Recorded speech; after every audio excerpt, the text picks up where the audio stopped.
This is Nightly Business Report with Tyler Matheson and Susie Garrett. Brought to you by TheStreet.com, interactive financial multimedia tools for an ever-changing financial world. Our dividend stock advisor guides and helps generate income during a period of low interest rates. Real Money helps you think through ideas for investing and trading stocks. Action Alerts Plus is a charitable trust portfolio that provides trade-by-trade strategies. Online, mobile, social media. We are TheStreet.com. Under pressure as lines get longer and delays grow at our nation's airports, the pressure is on Washington to find a fix. Job security. Americans feel safer in their jobs now. Why? And which industries are putting out the help wanted sign?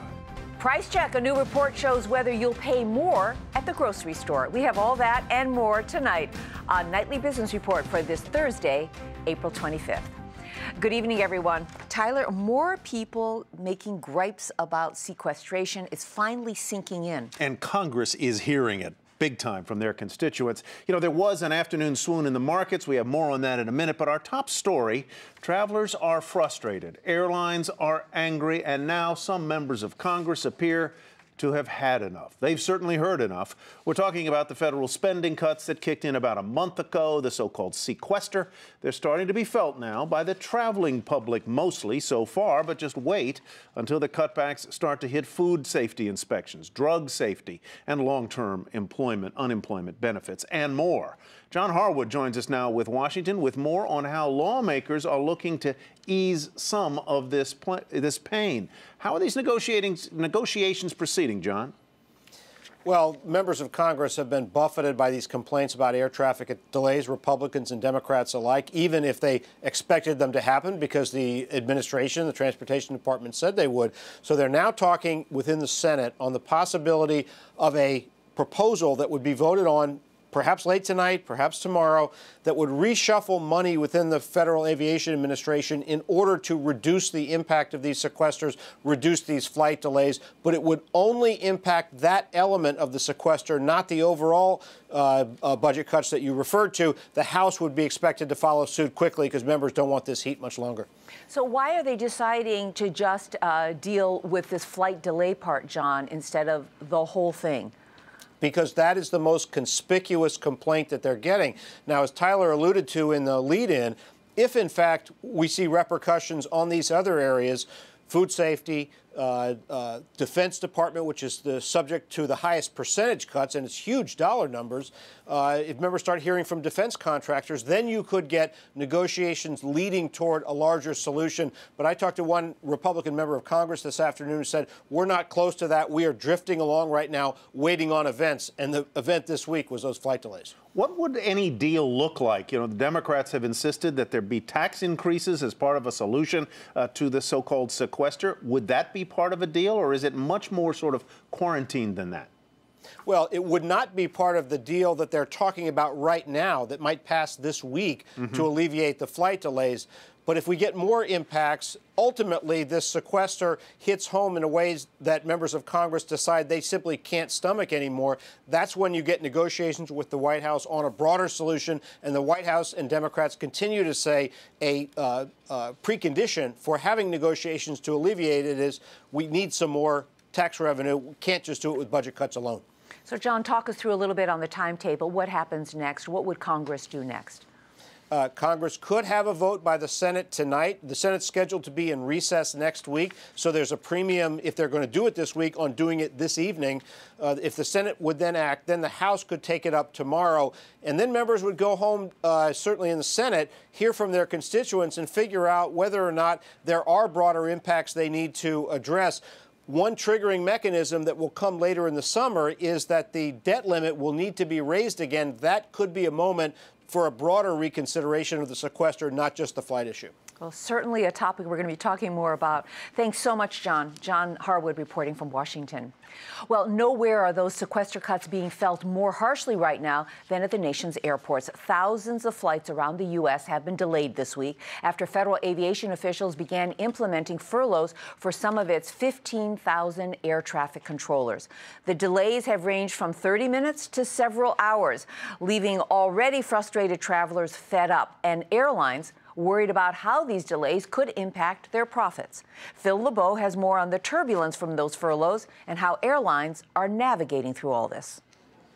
How frustrating is flying right now? Go to any airport and ask those who are waiting and waiting and waiting. Of course it's frustrating. You know, anytime that you have to sit and wait when you don't plan on doing is never fun.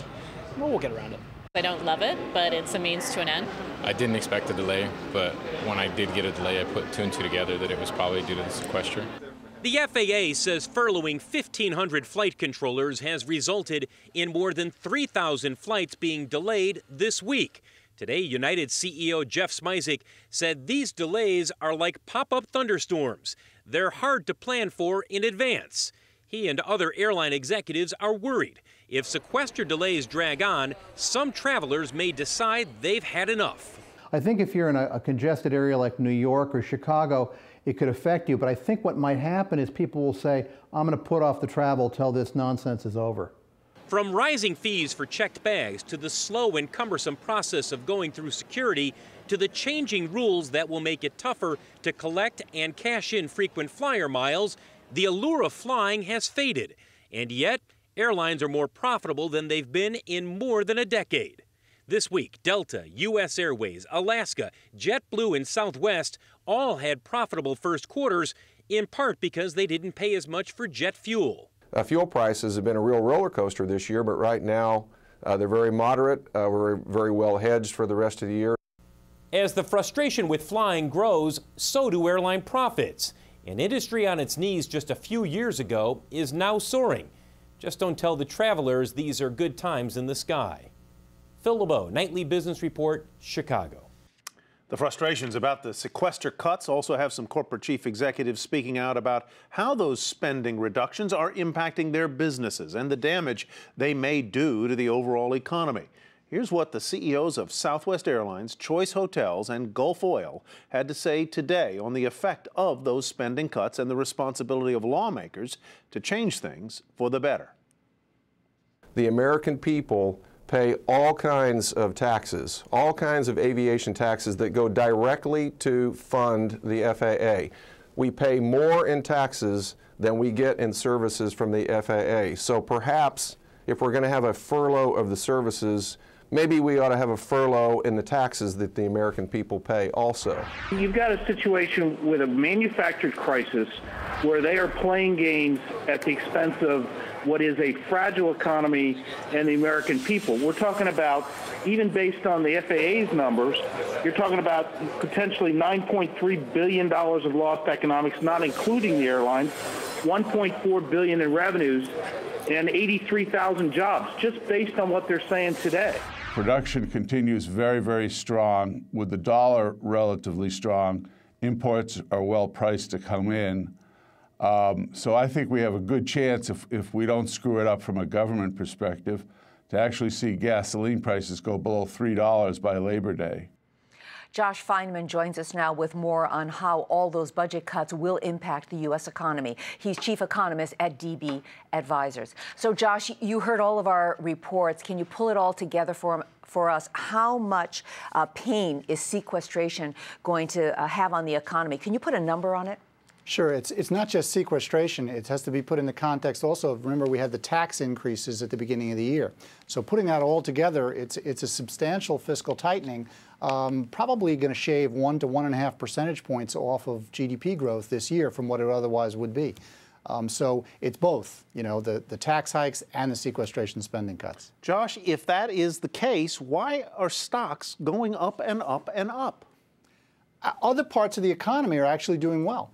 I mean, the healing of the post-bubble, what I call the post-bubble headwinds, the housing overhang, the household efforts to repair balance sheets, all the things that have kept this recovery pretty dormant. Those things are diminishing, and as they do, the economy's picking up some momentum. But we're throwing this new monkey wrench at it, which is the fiscal tightening. So it's a bit of a tug of war right now, and the battle is kind of joined. I think ultimately the healing forces will win out, but we need to get past this fiscal drag first. But, we're hearing from a lot of analysts that they're saying by next earnings season, when reports and CEOs are reporting in the summer months, that they're going to be blaming sequestration for weak earnings. Is that just going to be an excuse, or does it really have that much of an impact on corporate earnings? Well, it'd probably be a little bit of both. But I mean, I think, first quarter growth in the economy is going to look pretty strong. We'll get our first read on that tomorrow, probably somewhere in the vicinity of 3%. But then second quarter growth is probably going to look, materially weaker than that. And some of that will be blamed on sequestration and the tax hikes. And some of that is legitimate. And I think corporations will probably, look to that, too, as an explanation for why maybe profit growth, moderates a bit. Mr. Fineman, what about the consumer? What are American spenders doing with their money? And have you seen in the numbers real confirmation that the payroll tax cut is impacting spending in any measurable way? Well, at the beginning of the year, it looked like spending was holding up pretty well, and people were sort of celebrating and saying, hey, maybe the payroll tax hike wasn't having an impact. But more recently, there have been, some skepticism about that. Some of the recent consumer data have looked a little bit less strong. So I think it's too early to reach that conclusion. I think when all the dust settles, we'll see that the fiscal drag, again, the combination of the tax hike and the sequestration spending cuts, does have an adverse effect on the economy, does put a little bit of a damper on things, and delays the economy shifting into that higher gear. But I think ultimately the economy will get there. Josh, real quickly, you mentioned a moment ago that tomorrow we'll get our first read on economic growth, the GDP number, and you said it's going to be a strong one. What are you predicting for that? And then look ahead, what's your forecast for second quarter? Will it also be strong? Probably around 3% or so in the first quarter. Probably, materially weaker than that in the second quarter, maybe more like 1.5%. Part of it is an inventory build in the first quarter that won't likely be repeated in Q2, and part of it is the fiscal drag is probably going to impact more in the second quarter than in the first. All right, Josh, thanks for all that good information. Josh Fineman, Chief Economist at DB Advisors. We were just talking about this a moment ago, that a few months ago, the word sequester wasn't even in the American vocabulary. Now everybody's talking about it. Everybody knows it, and as you see those companies that have reported, and they look forward to the second quarter and beyond, more and more of them are being very cautious, and you got to figure that those spending cuts and the payroll tax hike is one of the reasons why they're being as cautious as they are. And more of the sequestration impact, we're going to be hearing more about it. I mean, even the parks and recreation are complaining already. And it's a slow build, but when it hits, it will hit. Well, on Wall Street today, the major averages made solid gains early on following a decline of 16,000 in first-time jobless claims last week. They fell to a near 5-year low. There was also another round of strong earnings reports before the bell from the likes of ExxonMobil, Dow Chemical, UPS, and Harley-Davidson, as well as Hershey. But a final hour sell-off that we mentioned earlier trimmed those gains, and the Dow finished just 24 points higher. The Nasdaq was up 20, and the S&P 500 tacked on 6. In Chicago, a computer software glitch delayed the opening of the Board of Options Exchange for more than 3 hours today. That held up options trading and hedging strategies used by big portfolio managers. The CBOE was careful to state that the problem has been resolved and was not the result of a cyber attack or what they called any outside influence. And coming up, as job market confidence rebounds, the head of a leading employment firm tells us which industries are hiring and where. First, though, a look at how the international markets finished today.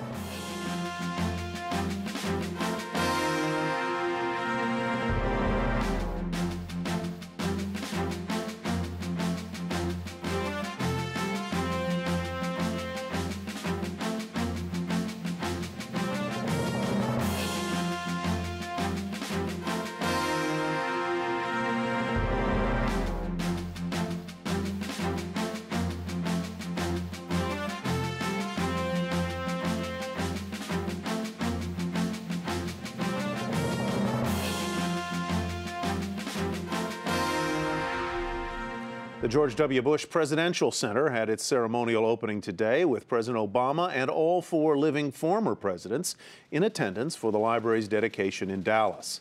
Besides exhibits covering the major milestones of the Bush presidency, like the September 11 attacks, the wars in Iraq and Afghanistan, and the financial crisis, there's something else for visitors to parse through: millions of emails. Much of the roughly 200 million of them, about 1 billion pages of what the library called electronic records, will be on display, offering an in-depth look at the 8 years of the Bush presidency through its internet correspondence. Now, there are no figures yet for the amount of emails so far in the Obama White House, and email's only been around for about 30 years. But the amount of email during the Bush years far exceeds the 4 prior administrations, the ones that preceded him, and Mr. Bush's record may be hard to beat. Maybe there'll be some emails about this. Americans are feeling more confident about the job market. A new survey shows Americans feel they could find a new job if necessary. The survey, conducted by a research organization at the University of Chicago, found that 54% said it would be somewhat or very easy to find a job if they lost theirs. And as layoffs decline, fewer people, 11%, fear losing their job. That's down from 16% just 2 years ago. Our next guest says jobs growth is being propped up artificially. He's Gary Byrnison, CEO of Korn Ferry International, a leading employment firm. Mr. Byrnison, welcome. Good to have you with us. You heard the report that Susie just had about confidence in job security rising. Are Americans justified in feeling more confident about their jobs? Well, I would say that it is improved, but it's not improving. And, I think there are a lot of Americans that are hurting. And if you're one of the air traffic controllers, it's certainly you're not better off today. I spent 4 hours on Monday at Los Angeles International Airport and ended up not taking the flight because it just kept getting pushed back and pushed back. But this is a Nike swoosh, and unfortunately the swoosh part has kind of tapered off. Well, I thought it was also interesting in the survey, Gary, that it depends on who you are. If you have a college degree, a little more optimistic. If you have a high school degree or maybe less education, not so optimistic. So what are you seeing in terms of the types of people looking for jobs? What's been your experience? Well, that's exactly right. That's the way out for this country. Education determines a worker's earnings for life. And so generally speaking, the more education you have, the better your chances are moving between industries and jobs, and we're certainly seeing that today. You say that among the things that are affecting job growth are 2 factors. One, low interest rates, and the other, the money that has been pumped into the economy through QE, the quantitative easing, the money that's being pumped in by the Federal Reserve. So you think that the job growth we've seen is rather artificial. What would it take to transition from what you describe as artificial job growth to more enduring real job growth? Well, look, we're all sitting around the punch bowl and it's spiked. It's spiked with incredibly low interest rates, but guess what? Try to go out there and get a loan if you're a small company. It's still very, very difficult to be able to do that. And if you're a CEO today, you are going to be cautious. You're not going to hire then innovate. You're going to innovate and then hire. And just look at the big companies that have reported over the last couple of weeks. There's a consistent theme, and that is the top line is not growing, and people are, squeezing profits out of the bottom line. And there's this real fight for growth today. And so what has to change? The consumer has to come back, and we have to export America to other places. Let's talk a little bit about where the jobs are. We always hear that healthcare is recession-proof, so lots of jobs in healthcare. We know that. But what other areas are you seeing job growth where people can get jobs? Oil. Oil is big, and it's going to be big over the next couple decades. That's one. Social media and this fight to go out and drive borderless consumption, to sell things through the internet is huge. So in the technology area, social media area, as you said, health services, it's 20% of this economy in a few years, and oil. Those are all really hot right now. Are we in some ways, Mr. Byrnison, the victim of our own technology? In other words, that we're able to do things so much more efficiently. I think of a toy factory I visited not long ago that formerly was sending the jobs overseas, but now because of robotics and other things, they can bring the jobs back. There are just fewer of them. We're totally a victim of our own success. I can remember growing up in the 60s looking at this TV wristwatch, right? Dick Tracy, and guess what? We're here. We're talking about wearable computers, you know, Google eyeglasses where you don't even have to communicate. I mean, that is absolutely right, and we're in this 2-decade transition from this you know, heartland, middle America manufacturing economy to this real innovative service-based economy, and that's what we're going to go through, you know, for the rest of this decade for sure. Mr. Byrnison, thank you very much for being with us. Gary Byrnison is CEO of Korn Ferry International. Turning now to our market focus segment, we begin with Amazon. After the market closed, it reported profits of 18 cents a share, more than double what Wall Street was expecting. Sales jumped 22%, but they came in below estimates. And Amazon gave a lower than expected forecast for revenue and earnings for the current quarter. Shares were up more than 2% in the regular session to $274. After hours, the stock initially rose on the news, then fell off. Starbucks also out after the bell and also beating estimates on profit while reporting that revenue fell below what analysts had anticipated. Same-store sales were up 6% worldwide, and in the U.S., CEO Howard Schultz called it a stunning quarter. But Starbucks issued current quarter guidance that was a bit shy of expectations. Take a look at shares of Starbucks, which are up more than 1% at the close. They lost a little bit of ground after the report was released. Verizon touched a new 52-week high after a Reuters report that it has hired advisors to prepare a $100 billion bid, I wanted to get that number right, to take full control of Verizon Wireless. Verizon owns 55% of Verizon Wireless. Vodafone owns the rest, and Vodafone shares also touching a new high. Investors bought up both stocks. Verizon jumped more than 2.5% to $53. Vodafone rose almost 3% to $30. And Susie, EQT, a natural gas producer and distributor in the Appalachian area, reported well above estimates this morning, posting a new all-time high and boosting production and earnings guidance for the current quarter. EQT did fall back slightly, but still gained almost 8% on the day. And billionaire investor George Soros is taking a 7.9% passive stake in JCPenney, making him now the 5th largest holder with more than 17 million shares. JCPenney had no comment on the Soros stake. Penny shares were up fractionally before the close, then they spiked after hours on the Soros filing. Still ahead on the program, a new report tells us whether we'll soon be paying more at the grocery store. But first, how commodities, treasuries, and currencies fared today.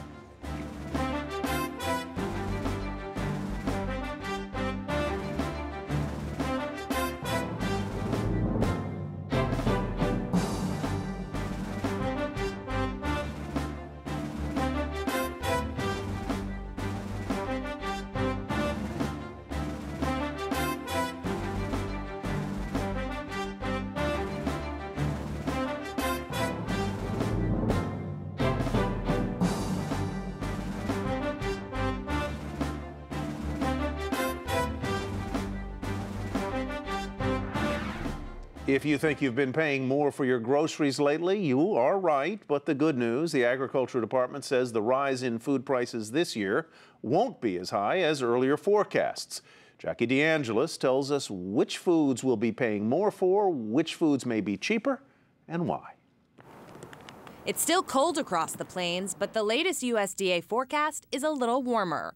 With the overall food cost rising about 3% this year, slightly less than had been thought before, but slightly more than the 2.6% increase in 2012. In March of 2012, a family of 4 spent about $197 a week on food. A year later, food costs topping $200 a week. One big change, fruit and vegetable prices. They dropped slightly last year, but are expected to rise between 3 and 4%.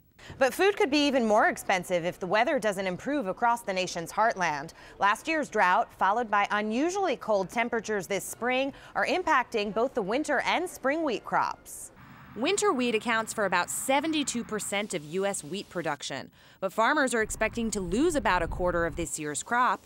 If grain prices spike, you may pay more for baked goods and cereals and meats and poultry as feed prices rise. Unfortunately, the long term does not look good. It looks like we'll develop another upper level trough right over the northern plains and upper Midwest as we head into next week. That could create more rain, more snow, more cold weather. Not good news for the planters. Spring planting usually begins in mid to late April, but dry, cold conditions in the southern plains and a January-like snowpack in the Dakotas are threatening to limit this year's crop. Right now, some of our computer models suggest that we're really going to flip the pattern by June to a much hotter, much drier pattern into the summer. Kansas City wheat future prices have been climbing this month, up more than 1.5%, after hitting a 9-month low on April 1st, a pop resulting from the continuing snap and crackle that farmers are dealing with. For Nightly Business Report, I'm Jackie DeAngelis. So Jackie was talking about weather, and we know about these Midwest storms that have been very difficult for farmers. So prices will be going up, and I think especially in restaurants when you go out of your home, when you're not shopping in the grocery store. And I think the forecast that the USDA had obviously was ahead of all of the flooding that we've seen in the upper Midwest over the past few weeks, and that flooding may get worse as the snowpack melts. Brace for higher prices. Well, speaking of prices, high school prom season is just about here, and even though many Americans continue to try to rein in spending, this annual rite of spring continues to resemble more of a teenage spending spree. A new survey from Visa shows the average family spent $1,139. That's right, on the prom last year. That's double from 5 years ago.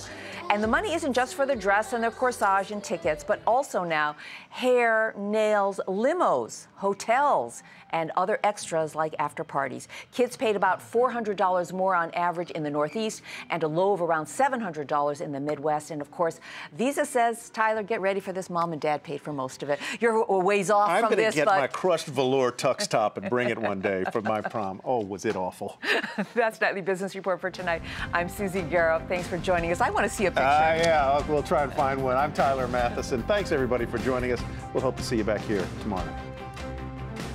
Nightly Business Report has been brought to you by TheStreet.com, interactive financial multimedia tools for an ever-changing financial world. Our dividend stock advisor guides and helps generate income during a period of low interest rates. Options Profits helps educate beginning and seasoned options traders. Action Alerts Plus is a charitable trust portfolio that provides trade-by-trade strategies. Online, mobile, social media, we are TheStreet.com.